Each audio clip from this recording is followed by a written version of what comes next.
This is the Aftermarket Radio Network. Welcome, Carm Capriato, the Service Aftermarkets podcast pioneer with the gold standard of aftermarket business podcasts. Join me for Aftermarket Insights as we advance the aftermarket. And as always, know that you'll learn just one thing. Find us on your favorite podcast listening app and remarkableresults.biz or on my YouTube channel.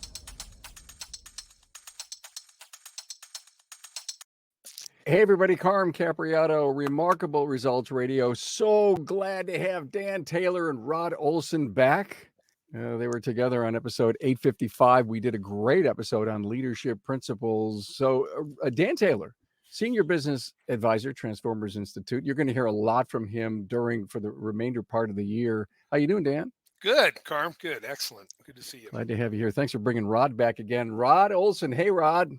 Man, I can't believe you brought me back as a repeat offender. That's fantastic. Yeah, we did. But we checked with your parole officer, and they said you can give me an hour.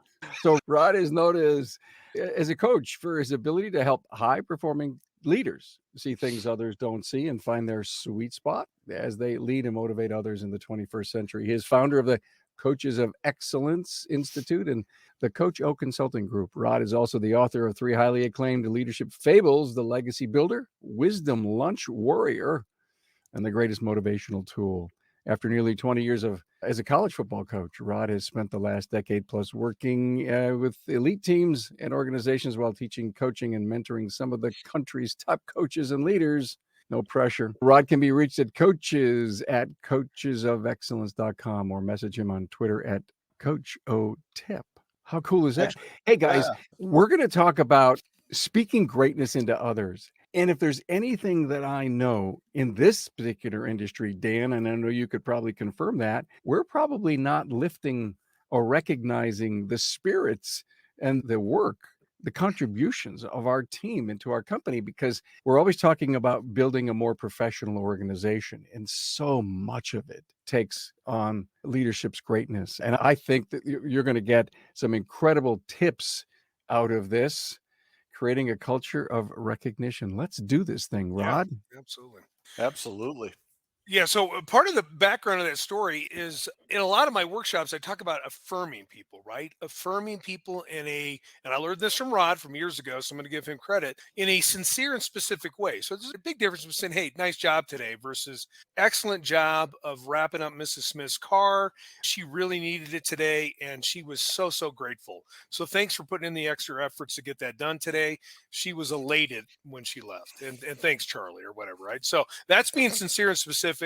People can smell it, right? I also taught, I don't know how they let me teach elementary age kids, but they did for 4 years.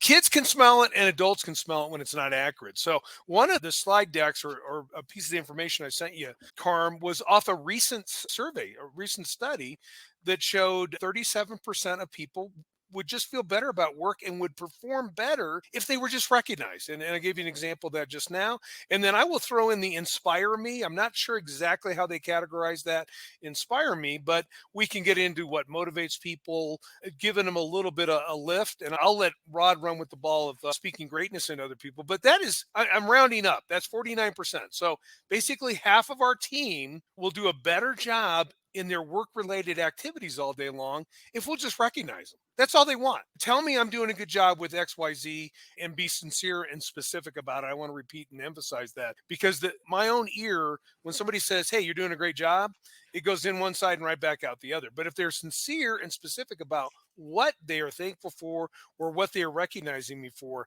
then I perk up. I'm like, wow, man, it's an energizer, right?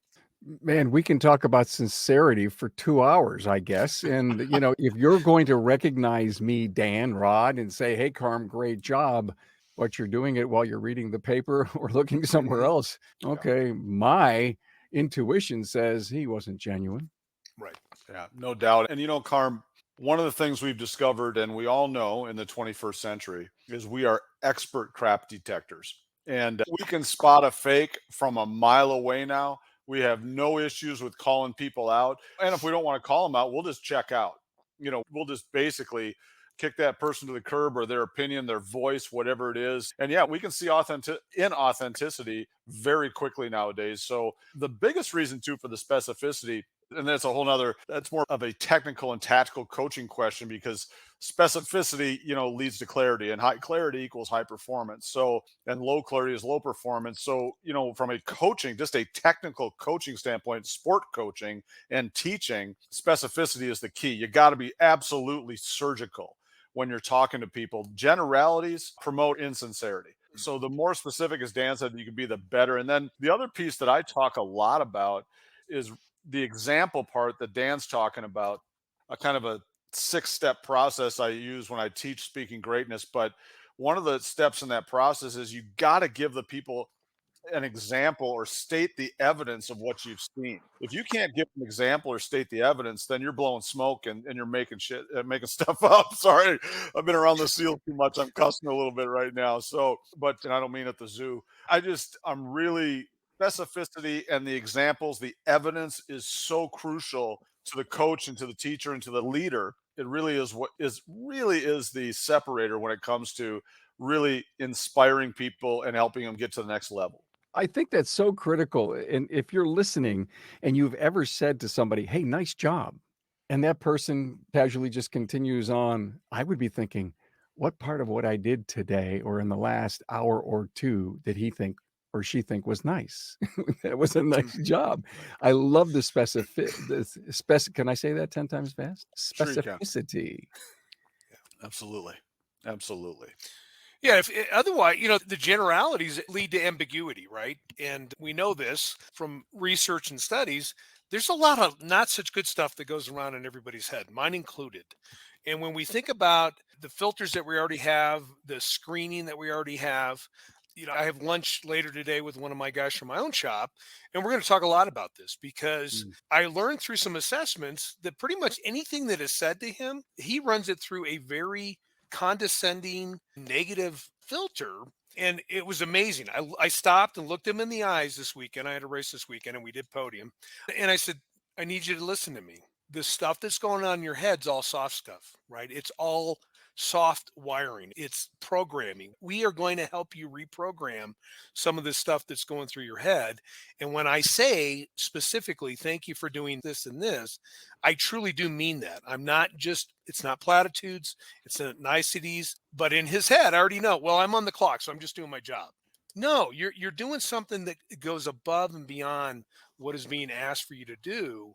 And I want to recognize you and tell you how much I appreciate that. So a little bit of a sidetrack, but we got stuff with folks with a lot of bad stuff in their head, and they're only used to hearing certain things in certain packages.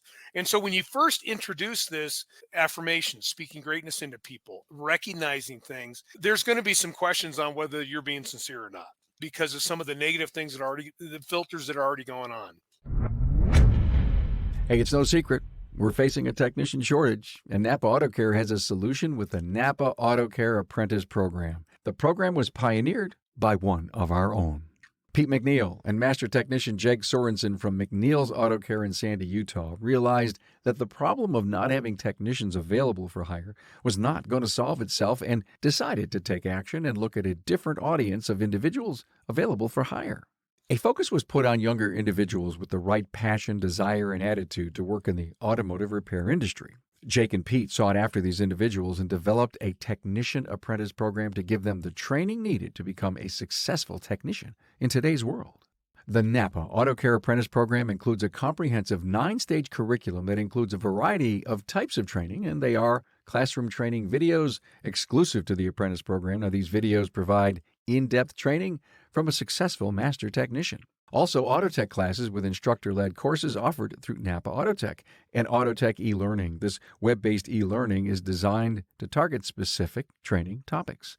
And finally, hands-on learning. The apprentice will apply the skills gained from the classroom training videos, Autotech instructor-led training, and Autotech e-learnings in the shop with the guidance of a mentor. The apprentice program curriculum is competency-based, meaning an apprentice can move through each stage at a pace that best suits them. Most apprentices complete the program within 2 years. Upon completion, apprentices will have earned ASE G1, A4, A5, and AC certifications, adding industry validation to the skills an apprentice acquires. Look, having an apprentice in your shop will ultimately benefit your bottom line as they advance through the program. And in most cases, as the apprentice develops their skill set producing billable hours, you'll begin to see a growth in your gross profit by stage 5. One of the largest barriers to entry for individuals looking to enter the automotive repair industry is the cost of tools. Now, keep your apprentice motivated with an apprentice toolkit. Now, Napa Auto Care has worked with our supplying partners to offer an exclusive comprehensive tool set, including a 4-drawer tool cart for all registered apprentices. Hey, to learn more, members can visit member.napaautocare.com. Hey, Rod, I got a question for you.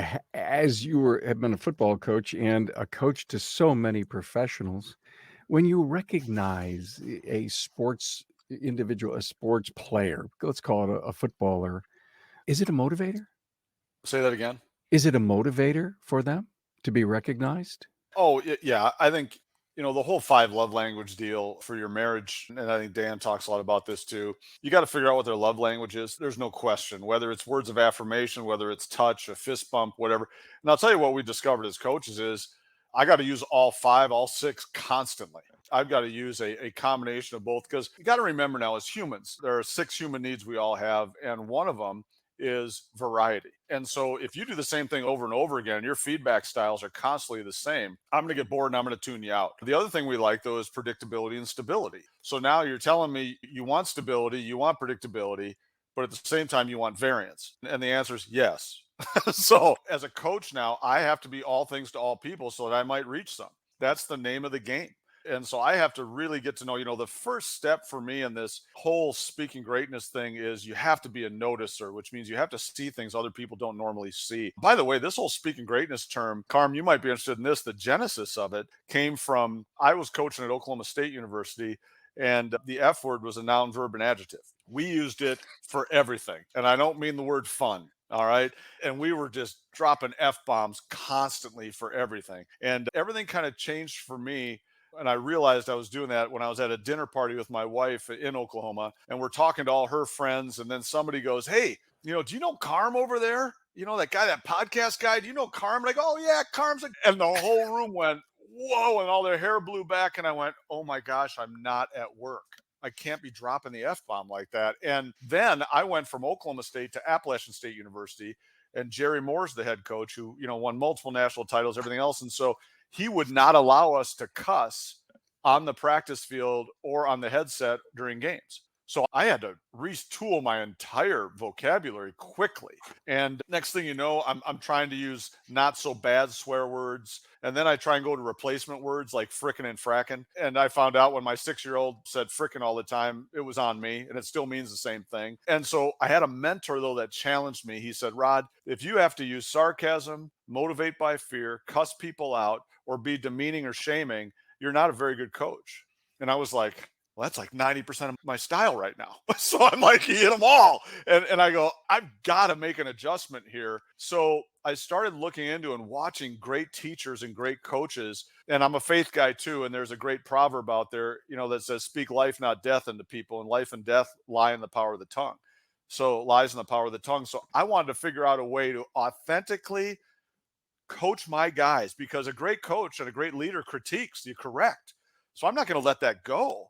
Plus I motivate, right? And I challenge, but I also encourage. And so how do I do all that? Well, it all starts with a mindset of I'm going to speak life, not death, but more importantly, I'm going to be easy to please and hard to satisfy. I'm going to be someone that my job is to take you to another level. So in order to do that, I need to speak life. I still can critique you, but I got to do it in such a way that you'll receive it, you'll swallow it, you'll know I care about you, but at the same time, I'm going to challenge you and you need to make a correction. And so my wife says this, we started doing this with our children. And by the way, I'll share a few different techniques and tactics here in a minute, but in regard to our language that we use and words that we can use that actually empowers people to go to another level. But my wife says, once you start speaking greatness into your kids, you'll never go back to what you used to do, because you can hear yourself, you can feel yourself feel sarcastic and, and just demeaning, and all that stuff is just, it doesn't help you and it doesn't help them.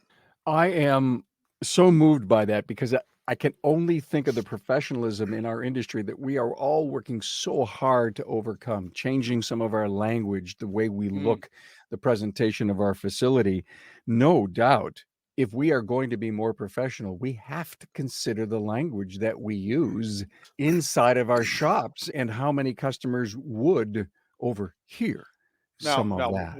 one thing too, not to interrupt you here, but I think it's important. The worlds I live in right now, and I come from football coaching, where everybody's cussing all the time, to now I work with the Navy SEALs for the last 10 years.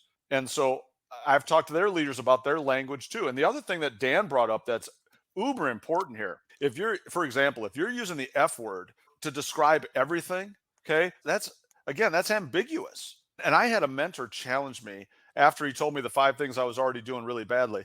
And so he challenged me though and said, Rod, do you understand that if you use the F word for everything, that actually shows that you have a limited vocabulary and you're an immature leader? And I went, whoa, wait a minute. He goes, no, it just means you have a limited vocabulary. You need to expand your vocabulary. If that's the only word you use for everything, you're immature and you need to grow. You need to be better than that. And I was like, whew, that one got me. And not only is my faith important, but for me, that one got me. I'm like, yeah, I need to raise my level as a human and as a leader in my intellect. And by the way, better words, higher clarity, right? And higher clarity, higher performance. So, and I get paid to help people perform better. So that's one of the big reasons we decided to start speaking. And by the way, then you do it at home and all of a sudden your kids are performing better. I mean, good Lord. Let that sink in, everyone. Wow. And I am sure in the professionalism that you have in your surroundings by cleaning up your language, or at least not using it, like you said, every other word, has an impact on the professionalism of a business. And can you imagine sitting down with somebody and doing a high five job recognition, well done, speaking greatness into people and using the F word, like you say, every second or third? I wouldn't react to the positivity of that moment at all. Yeah, it just gets diluted down completely, doesn't it? These have to be, and I think, Carm, I'll be bold here. The machismo factor of dropping bombs and having a vocabulary of a sailor is not professional. Now, that being said, and I'll let Rod elaborate on this too, because he and I've talked about this, I will use passion strategically when I'm fired up, but there's already a lot that has been deposited in relationships. So people know that intensity, and I have an intense focused personality. It's just who I am. When I go to that and I'm dropping a bomb, you better pay attention because we are getting serious. Something is awry. I'm not doing it maliciously to beat people up. I'm just doing it like, guys, listen, this is important. Other than that, I don't know, maybe Rod's got some other examples where that kind of vocabulary is maybe acceptable in a snippet. But other than that, I do my very best to eliminate that vocabulary out of my language as well. A long, breathy snippet. So here's something that's interesting, Carm. Remember this, the premise, because Dan makes a great point. The premise of all this is we're trying to get people to another level. And we're also trying to create a culture that's psychologically safe. So everyone feels that they can say things, ask questions, which is going to help your business be more creative and it's going to grow and it's going to be innovative and adaptable. And you're going to be able to pivot because people are bringing you ideas. The best ideas always come from the employees. They always do. And if you don't have a psychologically safe atmosphere, well, that's like the other piece about this is our other job is to destroy complacency without destroying confidence. That's paramount as a parent. It's paramount as a leader and a coach. And it's across the board that I got to destroy complacency. I mean, assassinate complacency. Complacency will ruin your business and your standards of excellence. But I got to do that without destroying their confidence. Any idiot can do both. That's easy. I'm just going to destroy you verbally and knock you down to nothing. But it takes an art and a science of understanding. And, hey, there'll be times I'll drop an F bomb, but I won't do it on the angry side. And I'll do it if that guy or that gal, if that's something that's part of their DNA, I'll be like, effing yeah, that's what we're looking for, man. That's fantastic. And it's private and we're not in a public setting or, you know what I mean? I'm not going to, but I think the other piece is there's a whole study, there's an entire research going on in labs everywhere about linguistic programming in the psychological world and how certain words can empower people to get to another level. And I just happen to believe a good portion of that it really is factual for me and works well. And here's a great example. And Carm, here's one you can use right away. When you're critiquing someone or when you're getting ready to coach them or correct them, okay, it's very important that we don't use disqualifiers. And what we mean by that is there are certain words that when we say them, they disqualify all the things we said just prior to it. So for instance, Carm, if I was coaching you in football and I said, hey, you're doing a great job with your feet, Carm, but your hands suck. Well, as soon as I said the word but, all those things I said about your feet, you just tuned out. And all you heard was your hands suck. So all we ask people to do and coaches to do and leaders do is, here's a great little example. We have tons of words like this in the English language. Just replace the word but or however with the word now. Hey, great job with your feet. Now let's add your hand. Now let's add your hands, Carm. And remember, a coach's job and a leader's job is to help take an individual or a team to a level they can't get to by themselves. So I'm trying to level you up. Hey, great job with your feet. Now let's add your hands. I'm supposedly the expert. You're the expert. Hey, take me to another level. And I just told you, your feet are good. Now let's go here. And that's that whole easy to please, but hard to satisfy. Another great one is don't say don't. So we have days with coaches where we will tell them, you can't say the word don't today. You just can't do it. And what's interesting is our brains cannot comprehend the word don't. So if I say don't touch the stove, the first thing you see is a hand touching the stove. And I just gave you a negative rep at doing it wrong. So why would I do that? So one of the things that we tell coaches is, hey, and leaders, just go through your day without saying the word don't. And parenting too. It's crazy how quickly your mind will shift to, okay, if I can't say don't, how do I get this done? How do I teach? How do I talk? And immediately we go into an avenue or a lane of, okay, here's what I'm thinking. Here's what you're doing. Now think about doing this and that. And it's more empowering. It's more of a teacher. It's more of a guide on the side. You're really partnering and helping them then and coaching them. But things like that are great little tools and techniques. And like I said, your words matter. They matter a ton. And tone of voice is so big too. Hey, Carm, come here. Come here. It's like same words. It's just completely different. And having that self-awareness is massive. I'm sitting here stunned by these cherries that have dropped from the knowledge tree here, Rod. But however, replaced with now. To me, there's the no-brainer leadership thought of the day. You talk about wanting to turn around your team or your company.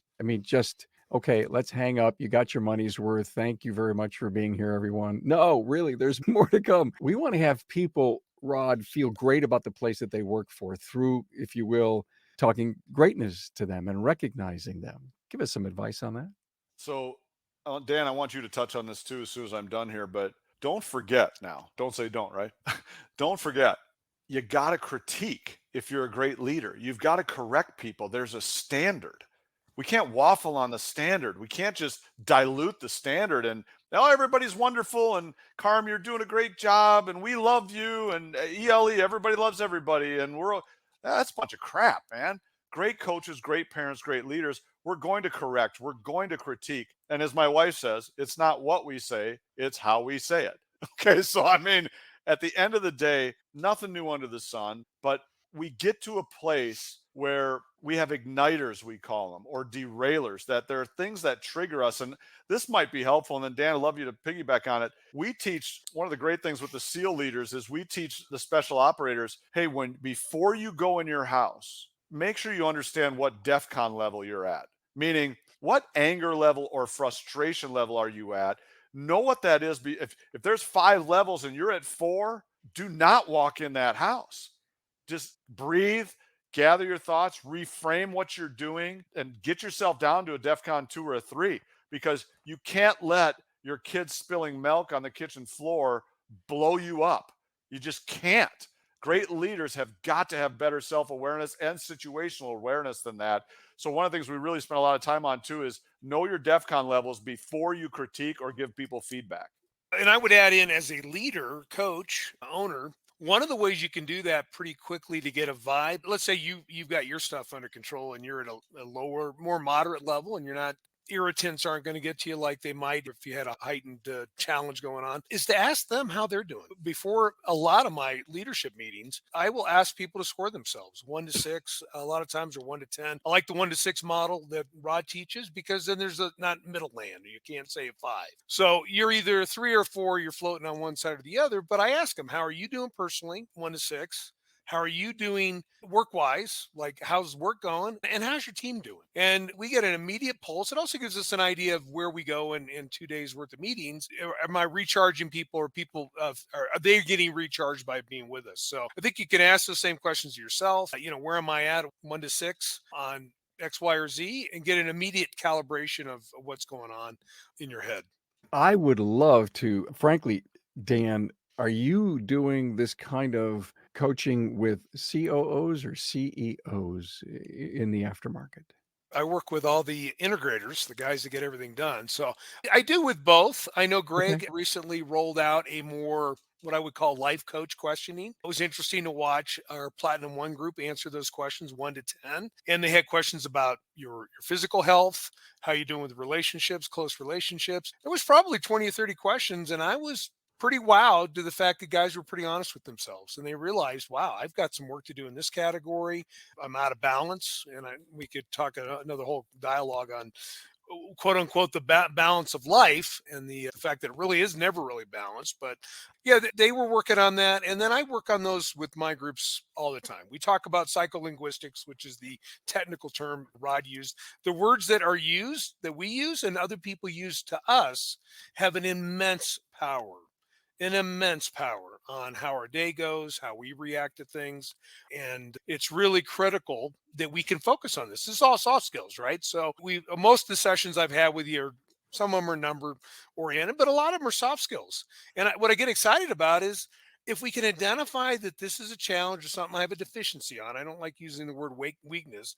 We all have deficiencies. And if we can lean into these things, especially these soft skill things, we can get better at them and we can make improvements. We can ask other people to speak into our journey and help us refine those things. Even on I learned this from Rod years ago, right? You get lit up, you get fired up. You got to have somebody on your team to pull your shirt, say a code word or something to bring you back down because many of us are passionate about what we do and sometimes it's a little bit of a runaway train with our thoughts and our emotions and we have to have somebody help regroup us and bring us back. I got to go back, Rod. You said leaders must critique. I get that. I understand that.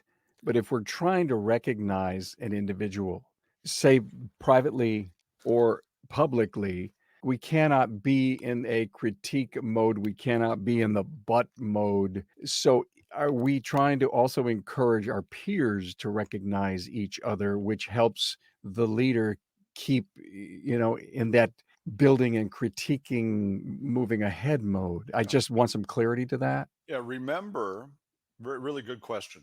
Because here's the rub: you need to critique people, and you need to encourage them, and you need to challenge them. So that's the rub, right? We need to do things right and encourage people.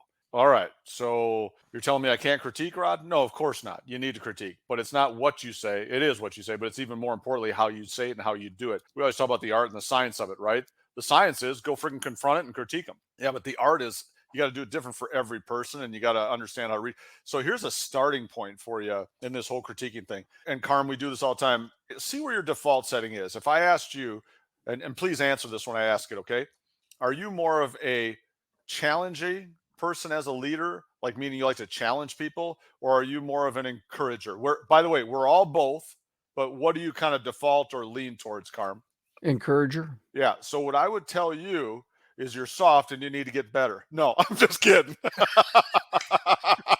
No, what I would tell you is, hey, just recognize your default setting is to be an encourager. And we don't need to move the needle all the way to the other side of a challenger, but just move the needle a little bit so you're in the middle, right? And I'm more of a challenging guy. So it's like, hey, I just need to remember, Rod, don't forget, you got to bring that encouragement in there, Rod. Don't forget, bring that needle to the middle. So that's kind of the starting point. Another great thing here is, criticize in private, praise in public. We've all heard that, and it's a good model. It's a good model, unless it's a teachable moment for everyone. And this is parenting now. I got 3 kids, and it seems like at some point they all make the same mistake over and over, whether it's a lie, whether it's they hit their brother or sister, or they knock something, whatever it is, right? At certain points, my wife and I, if I'm going to say you two are my kids, and Carm screwed something up, and Dan's younger, well, this is a teachable moment. Now I'm going to talk to Carm, but I'm going to have Dan sitting there because I want him to hear this. There's a great scripture about do not let any unwholesome talk come out of your mouth, but only what is beneficial for helping others. So if you're going to critique someone, and critique is a strong word. If you're going to coach someone, it's great to have the other people listening because that means I don't have to teach it twice. And we also had a saying as coaches in this kind of a context, I should never have to tell a good player twice. And that became part of our culture. Hey, I should never have to tell a good employee twice. So if you heard me told Dan, this is the second time I'm telling you, Carm. But so there are times, I think, but yeah, praise in public, criticize in private. One last thing to think about in your whole mindset here when you're doing this stuff is, what do people feel like when they leave my presence? Huge concept now. As a leader, as a critiquer, as a coach, as an encourager, as a challenger, what do people leave or feel like when they leave my presence? Hey, if I'm hard on you and we have a great relationship and I'm tough on you and you needed it, as long as you leave there going, you know what, that was hard truth, but I needed that. And you know what, I appreciate the way that only works though if you have a great relationship with that person. Like Dan talks about deposits in the bank. If you don't have those, now they're going to resent you and you got a problem. But yeah, critiquing people without them resenting you, or at least having them coming around a little bit later and saying, you know what, Carm, I didn't really like what you told me, but now I've kind of stepped back and I understand. And I really appreciate you telling me that. That's what we're looking for. But if people leave your presence pissed off and discouraged, that's not good. That's not good at all. Boy, I got that. Dan, did you want to say something, Dan? Well, my mind never stops. One of the things I was going to say about speaking greatness into people is sometimes I think, especially as you've gone through decades of your life and you're more of a sage in life than you are in the grind, the wisdom of looking at someone in a different chapter in their life and projecting out what they are absolutely capable of, I think is an awesome way of speaking greatness into people. I do it all the time. I love hanging out with winners. I love projecting all the great prosperity in their life, both personally and professionally, the holistic approach to their life. And I know it's in them, right? And that's part of a coach's job, is that you see these great things happening in front of people. So one of the things that's been so exciting to watch internally within our networking organization is all the organizations grow and add people and people step up. And I had a guy last night call me up and say, hey, the owner's going to post his job for like a district manager over 4 shops, and he wants 8 in the next 4 years. What's your insight on that? And I was able to have it because we have a good relationship. So we talked for probably 20 minutes about the pros and cons of that. At the end of the day, the guy's got to decide what he does, whether he wants to pursue it or not. I absolutely believe if he applies himself, he can do it. It's going to be up to him whether he wants it or not. So I wanted to make sure we made that point during our time together. Yeah, this is super important now. If you ask me, hey, Rod, this whole speaking greatness term, that's in your books, it's a way of life for you, it's trademarked, all that kind of crap. Why? What is it? And I can tell you it's exactly what Dan said, and we even simplify it or distill it down even more. When you're speaking greatness, not only are you coaching that person, but you're actually giving them a vision for their future. And you're not lying to them.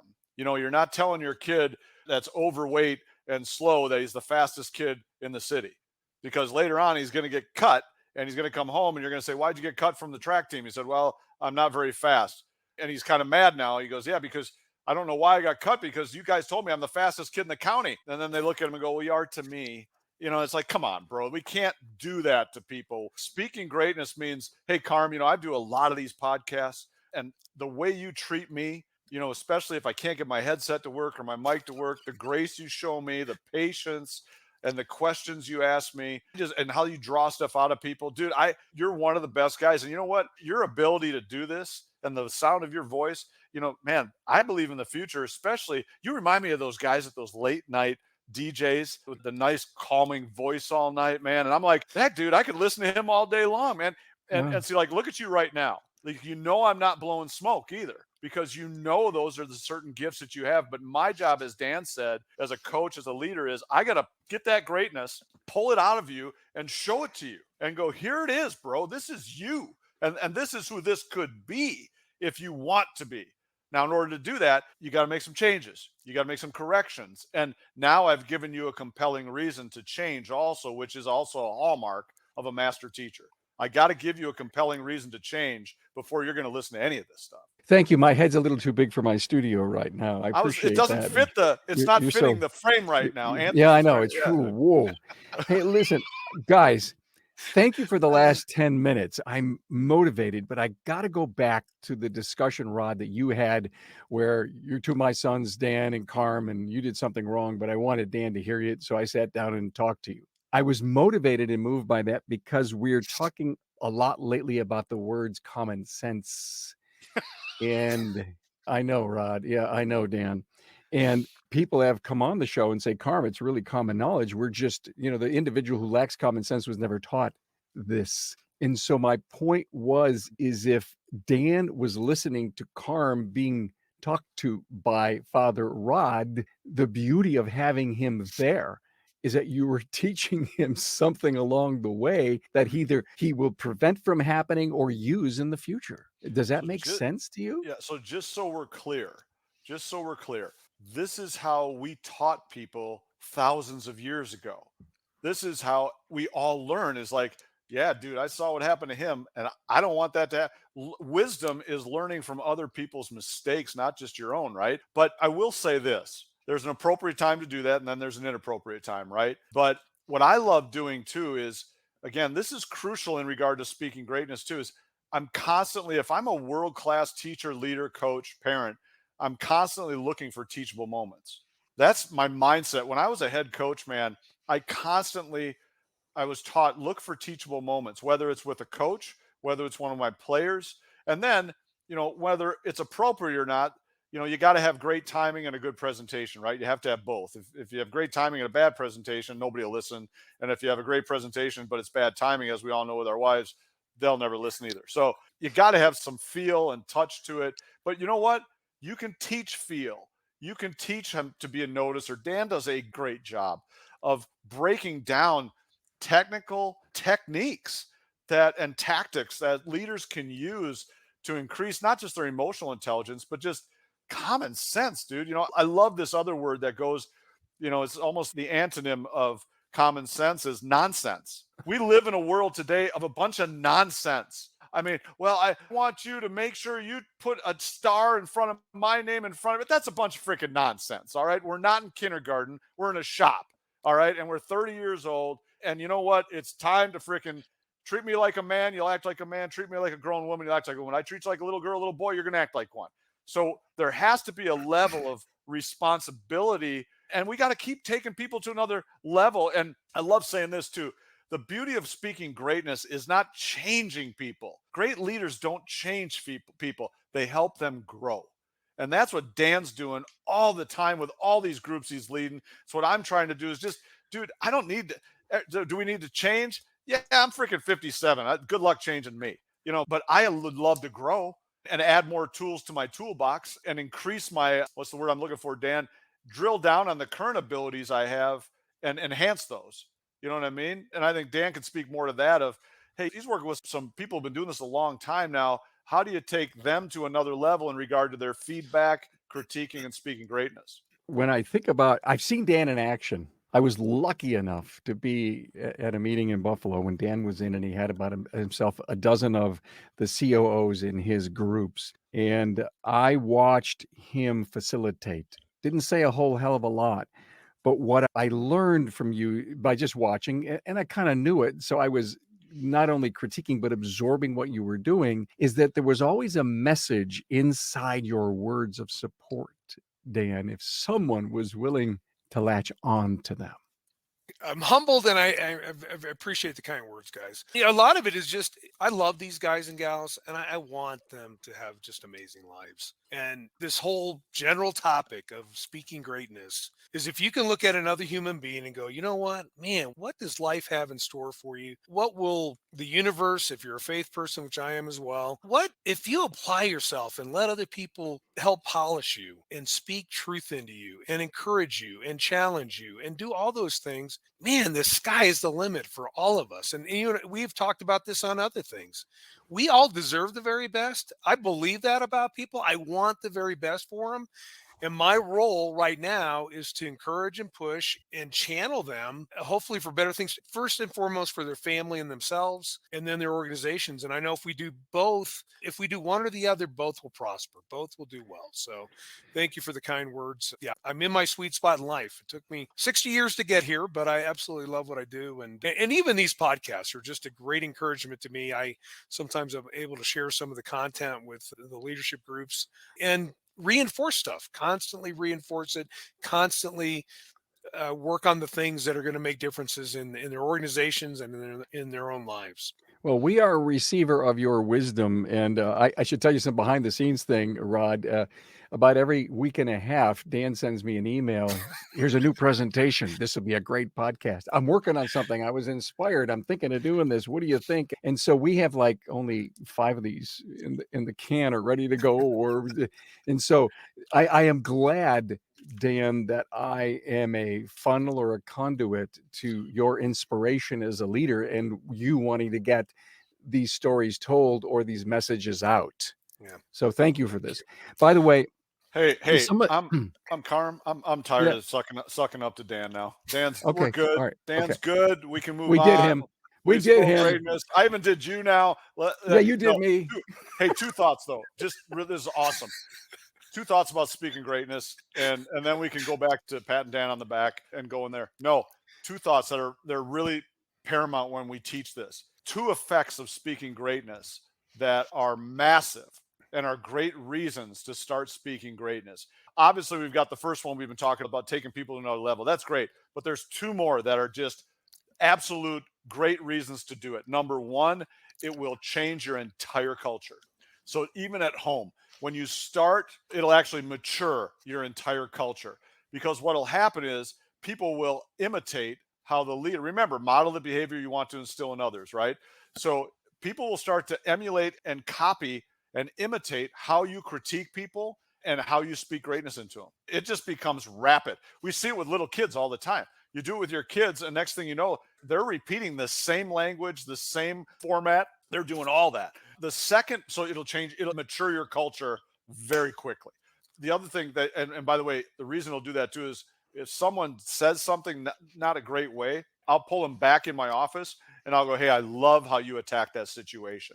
Absolutely loved it. By the way, I believe a 3-to-1 ratio when you're talking speaking greatness. I'm going to tell them 3 things they're doing specifically well before I give them my 1 critique to help with everything.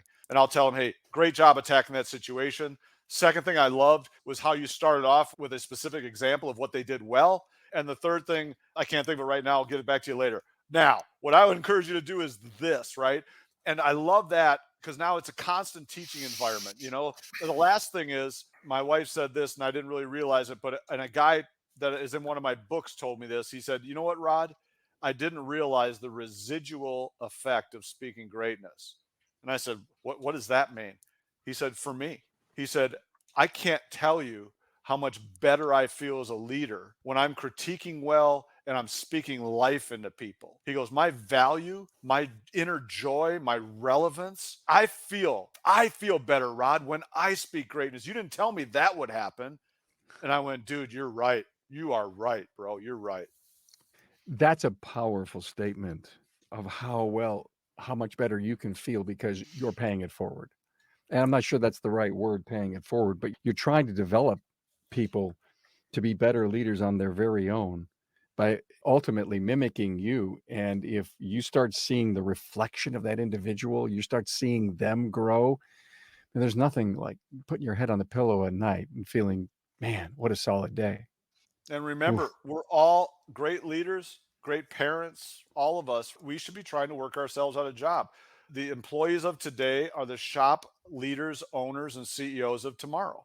Just like the players of today are the coaches of tomorrow. So we should be building our legacy into them and teach them. I'll tell you, the nonsense about leaders not mentoring their people now, people should just figure it out on their own. That's a bunch of nonsense. We all have got to have, as Dan said, people polishing us, mentoring us, man, and taking us to another level. These podcasts are great. But every day, though, I get to follow you around and watch how you lead and watch how, that's parenting, right? You can tell the kids, the reason we love recruiting coaches' kids, and also you love hiring kids who grow up in a shop, is because they know how to act. And they're usually early and punctual. And they know there's consequences to their actions. But they know how to act if they had a good role model. That's huge in this whole deal. Huge. So how do we make it easy, guys, for managers, leaders to celebrate the success of their employees? What do we do? Well, I was going to say, and I know we've talked quite a while, like a lot of things, if you're aware of it and you practice it, you get better at it. I fall in the same side as Rod. I'm a natural critique, a natural judgment guy. I mean, on the Myers-Briggs test, I think I scored like a 98 judgmental. I can judge with the best of them.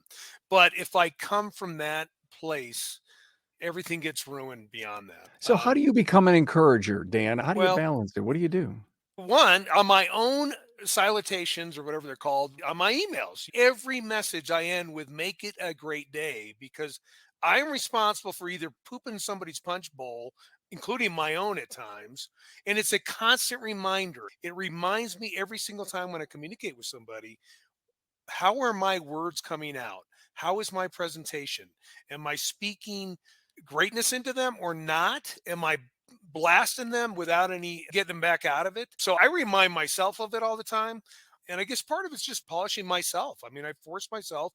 Rod and I talk often. I have other guys in my life that talk to me. My wife certainly critiques me and will say, "Hey, sweetheart, where's that coming from?" So it's part of it's a mindset. I think Rod mentioned that earlier. It's a mindset that I want to inspire people in a good way, not blow them up. And I'm good at blowing people up. I'm phenomenal at that. So, but I don't want to be that guy because people don't like following that guy, especially not long term. Short Dan, term, it works, but long term, it does not. because of how you are, is it really difficult to steep praise on someone? Yes. So, Rod, give us some advice. Give well, us some no, hey, advice on how we could I do think, it better. well, here's the deal. First of all, self-awareness is everything. If you know you're a critiquer and a challenger, just know that. And again, you don't need to throw the baby out with the bathwater. It doesn't mean you're only an encourager only. It's not a but, it's an and, right? We all hear that crap. But I think at the end of the day, people won't change until there's enough discontent or pain that they have to. That is a fact. So if I'm blowing people up, and in fact, my third book is all about this. The fable is the guy has made his company tons and tons of money, made the board tons and tons of money, but the board pulls him in and he thinks he's getting a contract extension. They pull him in and they say, "You got 90 days to change your behavior and the way you treat people." He goes, "Wait a minute, I made you millions of dollars." And they go, "Doesn't matter. Our current talent wants to leave because they hate you. And the word on the street is, don't go work at that company because it's a bad culture. He's a slave driver." So all of a sudden created this, and now that guy's willing to make a change because they're going to fire him. But so to me, that's the first place is you've got to decide, I'm not going to be the simple beat everybody. I'm going to be the hammer all day long. You know what I mean? And everybody else is a nail. You got to make that decision. But as far as being an encourager, I will tell you this, the whole think piece we've heard for years, the acronym think, ask yourself before you say something, is it true? Is it helpful?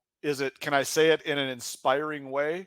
Is it necessary? And can I say it in a kind way? The THINK, just think before you speak. And another one is great is the third thought rule. Have we talked about that, Carm? I know we're running out of time, but have we ever talked about the third thought rule? No, go. Oh, dude, this is money.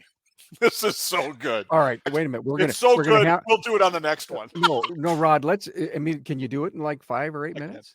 I can. Easy. Okay, but wait a minute. I want to stop and tell all of our listeners to please swipe your credit card and give us all $10 for this great wisdom coming at you right now.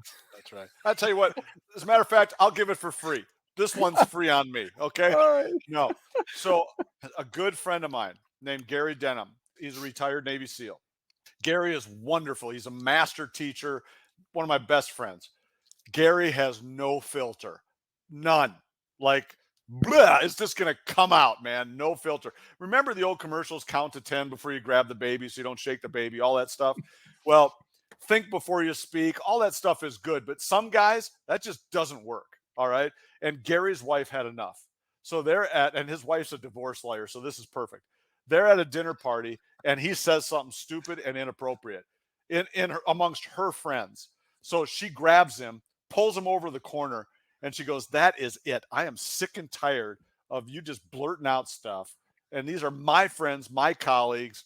You need to be more mature than that." And he's like, "Okay, sorry." She goes, "No, sorry's not good enough. I'm invoking the third thought rule." And he goes, "Third thought rule? What's that?" She goes, "You can't say anything until you think about it 3 times before you say it. And then, yeah, if it's still relevant and still appropriate, you can say it. Otherwise, shut up." And she goes, "You got it, Gary?" And he goes, "I think so." She goes, "I hope so." So they go back to dinner and he tells a story. And I go, "So what happened, Gary? What was it like?" He goes, "Oh, It was unbelievable.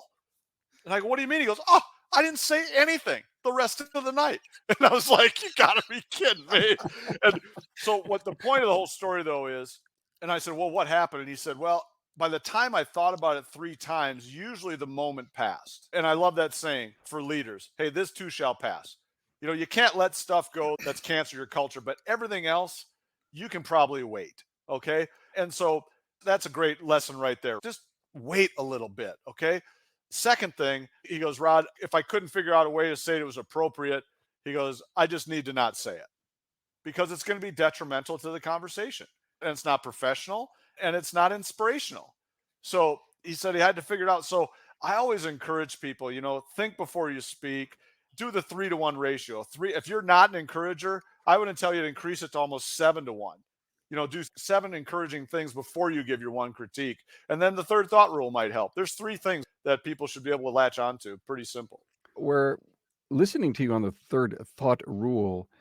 Sometimes we feel that we have to say something right away. I mean, that's where we're listening to answer, not listening to think. That's right. And that silence is okay between exchanges of people. We don't necessarily have to jump on something. We can learn to pause. And I love your thing about just wait it through is what you're going to say, relevant and important to the conversation. Thank you. The third thought rule. Hey, that fable, which book was it? Was it The Greatest Motivational Tool? Yeah, Is it that the is. book? Yes, that's my third one. Yep, the greatest motivational tool. And they can get that at anywhere or audible.com. It's also an audiobook. So whatever they want. Yeah, it's a quick read. I bet you it would be great to. Hey, listen, guys, this was again off the charts. I know we kind of went wherever we felt like going, which is great, and that's why I'm an encourager. You see, I just wanted to make sure you guys said what you needed to say. We Interesting. appreciate that. Yeah, you know No, what? You're cheaper hey, than the counseling session, I appreciate. Carm. I Hey, appreciate that. and you know what? Guys like you are great captains. That boat just keeps rowing in the same circle, but at least we're doing something. Yeah, we're at Just kidding. I'm just kidding. There's my just. sarcasm. It's terrible. It's terrible. Listen, we were 5 miles per hour yesterday. We're at 7, so we are making progress. Good golly, Miss Golly, Rod Olson, Dan Taylor, thank you so much. Now, listen to our audience. I know you learned something. Trust me, you probably learned 10 great things. Now use that and go out and do something with it. Thanks, guys. Hey, Carm. Yeah, If they can message me on Twitter at Coach Rod Olson, I'd love to hear how they're implementing these things. Plus, there's a free tip of the day there for them too, at Coach Rod Olson on Twitter. cool. Thanks, Rod. Thanks, Dan. Thanks, Thanks, Carm. Carm.